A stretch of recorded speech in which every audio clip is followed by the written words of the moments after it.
साथियों, जय हिंद, नमस्कार। मैं अपने प्यारे बच्चों का, अपने बहादुर बच्चों का एवं सभी गणित प्रेमियों का स्वागत करता हूं और उम्मीद करता हूं आप सभी बहुत अच्छे होंगे और कुछ न कुछ नया सीखने का, अपने को बेहतर बनाने का प्रयास कर रहे होंगे। आज मैं एक बहुत ही यूनिक क्वेश्चन, एक बड़ा ही सुंदर प्रश्न लेकर आपके सामने आया हूं। बच्चे मुझसे अक्सर पूछते रहते हैं, तो मैंने सोचा कि आज अपने सभी बच्चों के लिए मैं इस पे डिस्कस करूं, चर्चा करूं। देखिए प्रश्न क्या है। क्वेश्चन ये है, प्रूफ दैट, हमें साबित करना है 1.9 रिकरिंग, इसको रिकरिंग बोला जाता है। ऊपर जो लाइन सेगमेंट देते हैं, किसी नंबर के ऊपर जो हम लाइन सेगमेंट देते हैं उसे रिकरिंग बोला जाता है।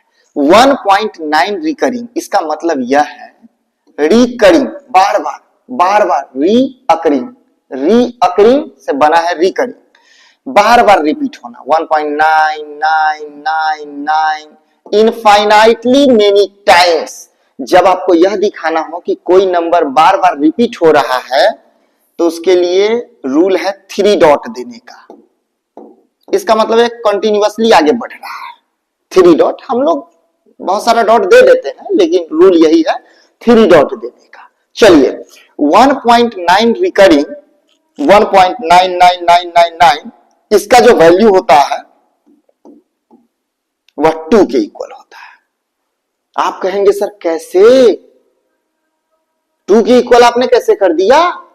1.9 रिकरिंग का मतलब है 1.9999999, लेकिन है तो 2 से छोटा। आपने इसको 2 के इक्वल कैसे बना दिया? तो आज हम लोग इसी को प्रूफ करेंगे। इसी को आपके नजरों के सामने, आपकी आंखों के सामने हम साबित करने का प्रयास करेंगे। आप सभी बच्चे ध्यान से देखिए। सबसे पहले मुझे यह बताइए, यह जो नंबर हमको मिला है इसको हम x के इक्वल ले लेते हैं। यह जो नंबर हमको मिला है इसको x के इक्वल ले लेते हैं। 1.9 रिकरिंग। रिकरिंग का मतलब क्या है? इसको आप जितना बार चाहे रिपीट कर सकते हैं, जितना बार चाहे रिपीट कर सकते हैं। तो मैंने 3 टाइम्स लिख लिया और डॉट डॉट डॉट कर दिया, माने यह इनफाइनाइटली मेनी टाइम्स लिखा जा सकता है, कंटिन्यूअसली आगे बढ़ रहा है। क्लियर है? चलिए अब हम क्या करते हैं, इस चीज को प्रूफ करने के लिए दोनों तरफ 10 से मल्टीप्लाई कर देते हैं। तो 10 से जैसे ही मल्टीप्लाई करेंगे, यहां क्या हो जाएगा मेरे प्यारे बच्चों? 10x हो जाएगा, इक्वल टू, इसमें भी 10 से मल्टीप्लाई करेंगे तो हमारा जो ये डेसिमल है, डेसिमल एक स्टेप आगे खिसक जाएगा। 19.99, कितने बार लिखना है? यहां 3 बार लिखा है तो फिर से एक बार लिख लीजिए और डॉट डॉट डॉट कर दीजिए। आप जितना बार चाहे लिख सकते हैं, आपकी मर्जी। चलिए अब क्या करते हैं, इसको हम इक्वेशन 1 लेते हैं, इसको हम इक्वेशन 2 लेते हैं। इक्वेशन फर्स्ट हो गया, इक्वेशन सेकेंड हो गया। अब हम क्या करेंगे मेरे प्यारे बच्चों, इक्वेशन 2 माइनस 1, 2 में से 1 को हम क्या कर देंगे? सब्ट्रैक्ट कर देंगे। तो इक्वेशन 2 हमारा क्या है, लिख लीजिए 10x equal to 19.999 dot dot dot. और इक्वेशन फर्स्ट क्या है हमारा? x equal to 1.999 dot dot dot.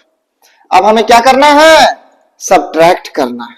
Subtract माने घटाना, माइनस कर देंगे, माइनस कर देंगे। सब्ट्रैक्ट माने घटाना और घटाना माने होता है हटाना। घटाना माने होता है हटाना। तो 10x में से x हट गया, कितना बचेगा? 9x। और आप जरा ईमानदारी से बताइए, ये डेसिमल से डेसिमल हट जाएगा, माने जब इसको सब्ट्रैक्ट करेंगे तो घट के खत्म हो जाएगा।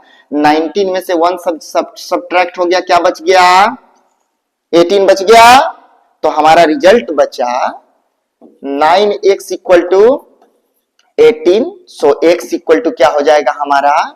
9 से डिवाइड कर देंगे। 9 इक्वलिटी के लेफ्ट साइड में है, मल्टीप्लीकेशन में, तो उस साइड चला जाएगा डिवीजन में। x इक्वल टू क्या हो जाएगा? 2। अब आप जरा बताइए, x आपने किसको माना था? 1.9 रिकरिंग, और x का वैल्यू क्या आ गया?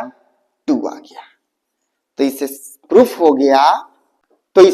हो गया कि x इक्वल टू जो 1.9 रिकरिंग है उसका वैल्यू किसके इक्वल होता है, 2 के इक्वल होता है। अब ऐसा और भी प्रश्नों को आप सॉल्व कर सकते हैं। जब आपने इस कॉन्सेप्ट को समझ लिया है तो इस टाइप के दूसरे प्रश्न को भी, दूसरे क्वेश्चंस को भी आप प्रूफ कर सकते हैं। मैं कुछ एग्जांपल आपको देता हूं। आपको बोला जाए 0.999 इक्वल टू, आप लिख सकते हैं 0.9 रिकरिंग इक्वल टू 1 प्रूफ कीजिए। इसी कॉन्सेप्ट का यूज करके आप इस टाइप का और भी क्वेश्चन खुद से लिख सकते हैं। टीचर एक बताते हैं तो आप 5 एग्जांपल्स खुद से लीजिए। जब तक हम खुद से काम नहीं करेंगे, हम स्वयं को तपस्या रूपी आग में नहीं तपाएंगे, तब तक हम बहुत ज्यादा नहीं सीख सकते हैं, तब तक हम बहुत अच्छा नहीं कर सकते हैं। तो इन चीजों का ध्यान रखिएगा।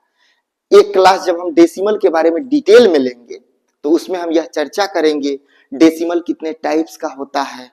तो डेसिमल 2 टाइप का होता है, एक टर्मिनेटिंग डेसिमल, एक नॉन टर्मिनेटिंग डेसिमल। जब डेसिमल के बाद डिजिट आना बंद हो जाए तो उसे हम टर्मिनेटिंग डेसिमल कहते हैं, और जब डेसिमल के बाद डिजिट आते ही रह जाए तो उसको नॉन टर्मिनेटिंग कहा जाता है। तो इन चीजों के बारे में हम आगे की क्लास में सीखेंगे। इसके बाद यह जो रिकरिंग का कॉन्सेप्ट है या नॉन रिकरिंग का कॉन्सेप्ट है, हम वहां पे चर्चा करेंगे। और इसी डेसिमल में हम कुछ और नंबर्स के बारे में भी जानेंगे कि किस केस में टर्मिनेटिंग डेसिमल होगा, किस केस में नॉन टर्मिनेटिंग डेसिमल होगा। इन सारे प्रश्नों को अपने मन में रखिएगा, जवाब जल्दी ही मिलेगा। तो आज के लिए बस इतना ही। मिलते हैं किसी अगले वीडियो में नए टॉपिक के साथ। मुझे ध्यान से देखने, सुनने और समझने के लिए आपका बहुत बहुत धन्यवाद। आपका दिन शुभ हो। अपना ख्याल रखिएगा। Thank you so much.